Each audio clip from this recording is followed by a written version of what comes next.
So, hi Lisa, thank you for joining me today. How are you doing? I'm good. Thanks for having me. So why don't you tell me a little bit about the Biskery to begin with? The Biskery is an online bakery specializing in personalized and branded biscuits. And it was set up by my friend Saskia and myself a little over 7 years ago as a bit of a hobby. We were new mums to young kids and we're kind of dreading the 9 to 5 jobs as mums. We felt like it wasn't really working for us. So we started to add another layer and worked even more. Um, and because of our digital marketing background, it then evolved into an online business. And today we're a team of 9, mainly working mums. No, that's great. So is that when you first got into baking, or have you just always had a love of baking? I've always had a love for baking. So none of us are professional bakers. We're all self-taught. I've always loved baking because my mum doesn't have a sweet tooth at all. So there were never any sweets in the house. So I kind of had to make my own. And my grandma was a very keen baker, so the grandma on my dad's side. So whenever I went to hers, there was lots of cake, and I guess because I did normally not get that, it was just such a treat. And to this day, I just love cake and biscuits. So it always evoked that it was more than just a treat. It was just like something really special for me. So it's Mhm. nice to be sharing that with people today. What's your favorite? What's your favorite cake? I love anything that's kind of fruity, or like something like a cheesecake. I'm not a fan of anything dry or too sweet. I always need a bit of sharpness with it or a little bit of spice. I love anything with cinnamon. Yeah, same. I think cinnamon cakes filled with cinnamon always make me think of Christmas. Make me think of warmth and happiness. And so yeah, I'm a big fan of cake, but I've been trying not to eat as much because yeah, the dentist is calling and I feel like Oh no. I'm too scared of her. Anyway, okay. So yes, you started the Biskery with your friend Saskia. At what point did you say to yourselves, this could be a real business? I think there were two points in our journey where we felt something was shifting. So the first one, we had started selling our biscuits online to the consumers. Because again, when we did the market stalls, we were doing cakes and biscuits and apple pies and all these different products. But when it was a bad weather day, we had to then give everything away because we didn't sell enough. So we moved into the biscuit side of things because they had a longer shelf life. And then we started personalizing the biscuit. One, because someone asked us if we could do it, and we're like, oh, that's a great idea, let's try. And Mhm. two, we realized we could charge more if they were sold as gifts rather than for people to just munch on them. And we had such a limited window that we could give this business because we were mums, because we were still working. So we literally baked in the evenings after our kids had gone to bed. So we had like 3 hours a day, really, max, to give this business. It wasn't really a glorified hobby. And so we said we'd rather do less volumes but at a higher margin. So we thought if we go into the personalization and the gifting world, then we can charge a bit more and not work ourselves to the ground because we couldn't produce the volumes. So that's where that came from. So we were starting to sell more of these boxes for new babies and birthdays and anniversaries and all of that online. And then one day, Penguin Publishers knocked on the door. They'd found us on Google. It's literally Saskia and I working from our home kitchens after, 7 p.m. But we had a nice website because that was what we were doing. Saskia built the website, we both optimized it, so we had started ranking for key terms. And then Penguin Publishers knocked on the door and said, "Can you do some logo biscuits for a book launch?" And we're like, "Yeah." I had no idea how to do a logo biscuit, but we researched it, and then we found this guy who could 3D print logos. So we then embossed that into the biscuits. And then we thought, hold on, if we look good enough online for Penguin Publishers to trust us with an order, and if we can turn it around because we find solutions for things, then this really has legs. Let's do this. Let's offer this to people. Let's say we have this as a service. We can do corporate biscuits, logo biscuits, and then we bought this edible ink printer and all these different tools. And that was really then became the main revenue stream, and still is. So 80% is B2B. And the second turning point was then the pandemic, because B2B had become our biggest revenue stream. But obviously with the lockdowns, that all broke away from one to the other, one day to the next. And we were like, okay, again, we didn't financially depend on the business. We didn't have any overheads. We were still baking from home. But still, we obviously like had set something in motion, and all of a sudden it stopped. And we were like, that I don't want this to stop. Let's do something. So we started to send out free biscuits, so people could nominate someone and say, you know, I really miss my sister. I'm worried about her because she works on the COVID ward or whatever. So people had to email us, because we didn't have an e-commerce website. So they had to email us and could nominate someone, tell us their story, and then we would send them a free biscuit. And in the beginning, because you know, it was just us kind of, again, working from home, homeschooling the kids, doing this on the side. And we could send almost everybody a biscuit who messaged us. But then I think a local Facebook page picked it up, and then the news picked it up. And then we got literally an email a second, like the inbox absolutely imploded. And I remember it was my daughter's birthday in May 2020. And I was just sitting there going, but I can't do this. No, I can't. It's like 1,000 biscuits here. So we had to start sending emails to people saying we have to limit this because there's a free service. So we then limited it and still sent them out. But what people did, because they wanted to support us, because they thought it was a nice idea, they started ordering from the web shop. Because they said, well, if I can't have a free biscuit, I still love the idea. I'm just going to send them a box that says, I miss you, whatever. And then our web shops, our B2C orders saw 400% increase. We had more sales than ever. And that's when we thought, well, if we can survive a pandemic, you know, if the B2C can carry the B2B and vice versa, then we should just give this more of our time. And then Saskia got made redundant because they lost the biggest client that she was working on in the agency. And then 3 months later, I quit my job and we went all in. Wow. It must have been really scary, but there again, all of the positives that you were talking about, it's kind of giving you that, you know, that green light to say, right, well, got to start somewhere. You've got to just jump all in. You've got, you know, kind of take away all the fear and just keep going. Because like you're saying, you get receiving all this good feedback. You're on the news. You've got really big, you know, you've got Penguin coming after you, the things. So yeah, I mean, yeah, when I saw you at that event as well, I was thinking, I wonder if they own this business. They seem like they own this business. Why don't I just ask? And I'm glad I did, because your story is incredible. And you know, this is why I do this. This is why I record these sessions, is because I want to hear from you exactly, you know, what was so different. Because I don't think people really, like you said, that they buy the biscuits, they maybe read up about like your story and stuff, but it's so nice hearing from one of the founders. Like it's just a nice 30 minutes or whatever conversation that you can, you know, you can just spare to listen to.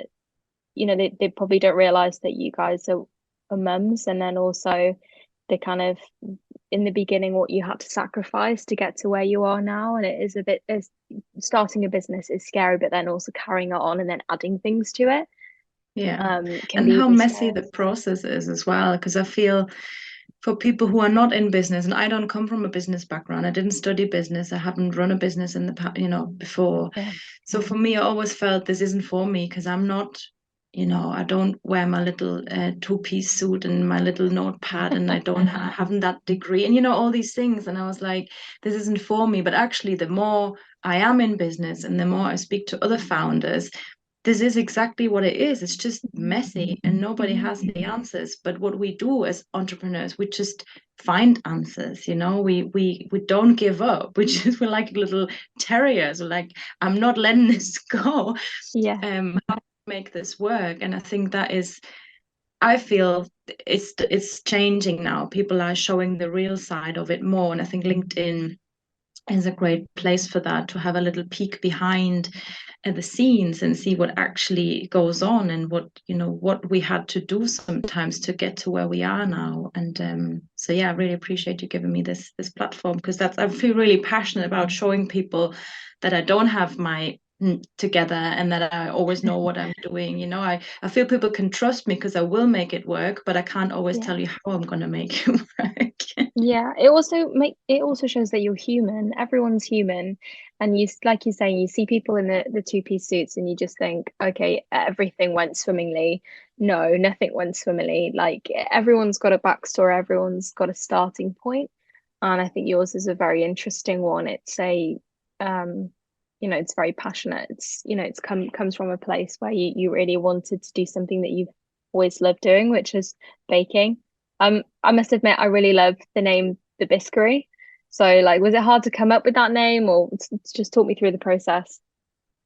Yeah, it was. I mean, now we're called the Biskery. It makes so much sense. But when we first started, we were called Bloom Bakers because Saskia and I always felt the baking, when we came together to bake, that was our time. It was a time where we weren't employees, when we weren't mothers, when we weren't wives. It was just time for us where we could reconnect with our old selves.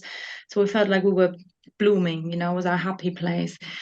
So we called us Bloom Bakers, but it soon transpired that people got a bit confused. They thought we sold bread as well. And we're like, well, we're not actually bakers, but I know we're called Bloom Bakers. So we knew we needed a new name. And we also wanted a name that we could trademark. Once we had grown a bit, we were like, actually, we need something that we own. So we tried and we brainstormed, and Saskia and I mean, our WhatsApp chat is just full of ideas, literally like, how about this? How about that? But it just, nothing really did it for us. So eventually we went to a branding agency, all good agency in Leeds. And it was an expensive process and it was a lengthy process, but it was 100% worth it because it wasn't just them going away and sending us some swanky names. They deep dived into our vision and mission and our story and all our values, all of that with us. And it was almost like therapy for a business. I was like, what is the point of all of this? And it really helped us to understand where we are, why we are here, what we're doing, where we're going, all of that. And then they came up with the Biskery. And one thing that the word I think stands for as well is that we're building a whole new institution. Like, we're not a bakery, we're not a still where we meet, where we produce the biscuits, it isn't a bakery, it isn't an office, it isn't a kitchen. So it's the Biskery. That's what it is. It's something completely new. And I think that's what I really liked about it as well. So, did you find it hard? I know that you said that you both come from like a marketing background. So, did you find it hard to market a bakery business? No, that was easy, that part. I mean, it's not easy to be seen by lots of people. I'm not saying because I have a digital marketing background and I feel passionate about what we do that it was easy to, go viral all the time. That is still hard because there's a lot of noise out there and you need to stand out. But and in the agency I work with, no offense, but quite boring clients, like office furniture and safes and yeah, whereas the biscuits, everybody likes a biscuit, and I think that's what I love about what we do now. Like, when I say to people, can I send you some samples, no one's gonna say no. So and the biscuits, then I wouldn't say they talk for themselves. You still need to kind of explain the Yeah. story a bit and what we think they can achieve for them, the impact they can have, especially in the B2B world as well. But there's just so much you can do with them, and it's fun, and it makes people smile. Yeah, I think some of the posts that I've seen you guys do, I think that you sorry, Colin. I think that you do something really well, which is connect with your audiences on a personal and emotional level. I think that's the key to resonating with people online. I think a lot of people there's a lot of fakeness out there, and it doesn't make me want to like or follow a page. But I think what you guys do is you really bring a heart to your business and you make people see that. From your stories of growing up in Germany to behind the scenes photos of you guys at events. I think that you're doing things spot on for your business. So do you think of yourselves as LinkedIn influencers? I wouldn't put that in my bio, no. Probably because when I hear the word, I think of people who do promote themselves maybe from not the most authentic standpoint, people who always have the perfect house and the perfect clothes and their nails done and all these things. And I'm not like that, it's messy behind the scenes, not in the bakery, obviously. It's all, to the as it needs to be. But that's the thing that you mentioned earlier with the sacrifices. If you run a business and you're a mum, then you can't have the perfect house and you can't have the perfect hair all the time, because focusing on those two things mainly and everything else is secondary. And that's just my choice. That's my values. So I'm not an influencer in that sense, but I would like to think that people see the real me, and that might make them think about how they do things, whether it's how they show up online.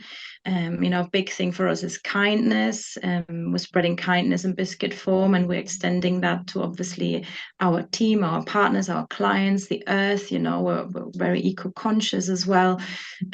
So I think that kindness is really needed online, especially with the way AI is evolving and what those machines are learning from us treating each other, how we're dealing with each other. I think it's really important to be kind online, so they learn that it's not okay to just, those trolls and haters and people who do awful things online. So in that sense, I'd like to think that I show people how it could also be.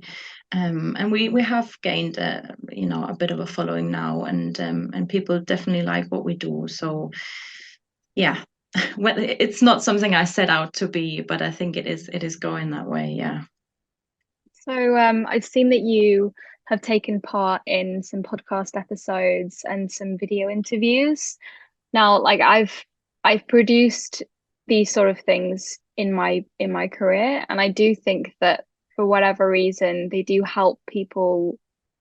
They help your believability, whether you're doing a new project and you're trying to get people on board, or that you're trying to explain something that could be taken out of context or whatever. It could be corporate, it could be something more B2B like yourselves, your businesses. Do you think that doing these sort of interviews, do you think that they help market smaller businesses like the Biskery, and if so, like how do you think they do that? Absolutely. I think people buy from people more than anything. I mean, obviously, if you need toilet paper, you're not gonna research that company. Although there is some amazing companies out there as well that do subscriptions and stuff. But for something like gifts, people take their time because that's part of the love they put into the gift, the research, the time, the energy. They go out there and they research, how can I make that person's day? How can I make that memorable? So I think people do then look maybe behind the scenes a little bit. And the other thing we're experiencing now, because we're so vocal about our story and because we're so honest and authentic online, they're almost waiting for an occasion when they can support us. We've had a few people say, "Oh, I'm just waiting for my boss to sign this off, and then I can finally order some biscuits from you." Or, I finally have hit my milestone in my business, so I can finally order biscuits from you. And that is just so humbling when I'm like, wow, so these people, they're almost like ambassadors, they're rooting for us, they're sharing our content. And they might not have even tried our biscuits yet, but they just love what we do and what we stand for. So I think it's hugely important, especially if you don't have a huge budget, because it's free. You can talk on LinkedIn and connect with real people and show them who you are and what you stand for and why what you do is different, and it doesn't cost a thing. So yeah, I would say anybody running a small, especially purpose-led business should make use of that. Yeah, no, definitely. Yeah. So do you think that there are any other marketing tools that that work specifically for small businesses like the Biskery? I mean, what worked for us was the kind of SEO side of things, which is a science in itself. And we were lucky enough to, have worked in that field for 8 years. So we knew how to do that. But I would say if you have a bit of time on your hands or are like a self-starter, then definitely look into what search engine marketing is and how you can promote your website online organically, because obviously you can do Google ads, but that requires a certain budget depending on the industry you're in. If you're in fashion, it will cost you tons. If you're in biscuits, not so much, because the competitors, that there is many tiny ones, just again like we were home bakers, but they're not going to advertise on Google. And then there's a few huge ones, so again we're in that sweet spot. We can kind of compete with the huge ones, but we definitely outrank the tiny ones. They might have a huge following on Instagram because that's how they built it, or they might have a huge Etsy store, which we never invested time in. So there's different marketplaces for everybody. So it's really important for you to figure out how niche is your product. If it's quite niche, then Google is a great place because you can compete with others. Then it's really good to kind of understand and learn about the whole keyword thing, what you can actually rank for. Because again, if you want to rank for black dress, then it's just not chance really. Yeah. Then there's obviously Facebook, which is a science as well in itself. But sometimes if you're launching something that's brand new, like we've done now with our live biscuit printing, how we know each other from that event, people don't look for that on Google yet because it's not a thing yet. It's brand new. We are printing people's pictures onto biscuits in real time at events. And we're marketing that to, event managers really who book big stands at exhibitions and conferences, but they wouldn't go online and Google live biscuit printing because that doesn't exist yet. So what we do with that, we've created a Facebook funnel to kind of educate people that this is out there now. You can book us or you can inquire and you can find out more, and we send you a quote and all of that. So again, it depends where you are, where your people are, where your product is in the journey. But I would say if you don't know, then I would try a few different things. There's marketplaces like Not on the High Street and Etsy and all of those. So there's no harm in trying that if you're selling a product. And then once you see what flies, then I would put a bit more focus on that rather than being a jack of all trades and losing time and money everywhere. Just focus on the thing that works. But Google is so powerful. If you have the right business and if there's a chance for your product or service to rank for that, then again, if you have time to educate yourself, then that doesn't even cost anything apart from your time. Yeah, no, definitely. I think there's definitely some free tools out there. There's some that you will inevitably have to invest in, but you do not have to spend thousands of pounds on things. But like when you were ready, you bought the printing machines and stuff like that. So obviously they're going to cost a lot more, but you started small, and it's just kind of the only way up is just to keep building slowly. You can't just make these massive jumps. Sometimes you can, but yeah, like sometimes you can spread yourself out too much, and then it can be a bit overwhelming. Yeah. Just for anyone who's listening who has or watching, who has started a business or thinking about starting a business, but maybe that fear of beginning is kind of taking over. Would you give any advice for them, or? Yeah. So my favorite quote is, clarity comes from action, not thought. So you can think your way to all sorts of places, but essentially you just have to start somewhere. And that's what we did. And to be completely honest, there was more Saskia than me, because she's definitely the blank canvas person in our business relationship. She's always the starter, and then I kind of refine it and kind of make the process so it can be scaled. But she starts things, so I needed her for that. So she's the one who sent me that email at the beginning and saying, let's do this, or if you're not in, then I'll do it. I was like, okay, I am in. But I'd say just start, because we learned so much on the way, and we've changed so much on the way. Like the business has changed, we have changed, we literally changed everything, even the name. But if we hadn't started somewhere, we wouldn't be here today. So you don't have to reinvent the wheel. You don't have to wait for that big, massive light bulb moment to hit you. I think just start somewhere and test it. Just keep testing, keep refining, stay agile. Don't spend all your savings on one thing, but just test the market. I think that's why the markets were so good for us, because we had instant feedback. Even if people didn't say anything, their face would tell us if they liked it or not. So I would definitely say, if you can take your product offline, it's really cheap to go to a farmer's market or like a craft market, you know, it might be 50 for a table for a few hours. And in worst case, you don't sell anything, but then it costs you £50 and not 1,000, what, you know, a Facebook funnel might cost you. So and then see it as marketing, not as, you know, I'm here to make money. See it as I'm here to put my name out there and to test my product. So I would definitely, I mean, that's how we started. It was sometimes painful, but we did learn a lot on those markets. So I would definitely recommend testing your product, ask people for feedback, ask for help. You know, whether it's an old colleague or an old boss or a friend, a family friend, just ask people who might be remotely experienced in what you're doing, because people will root for you. I think that's something we found. People want to help, and the more they help you, the more they're invested in your business and the more they start introducing to people. But again, if you hadn't reached out to say, oh, I might need a bit of help, you know, it wouldn't have happened. So I'd say, you know, you probably can't do it by yourself, so you might as well reach out and ask for help, and you will find that's part of probably the nicest thing in the whole process, to see how people want to help you. Yeah, no, that's great advice. It's a great place to end our conversation today. Thank you so much for joining me again. You've given some amazing insight into your story, and then also some fantastic advice for anyone who's wanting to start their own business. Even for me, like having these conversations, I'm learning as well. I'm learning about your business.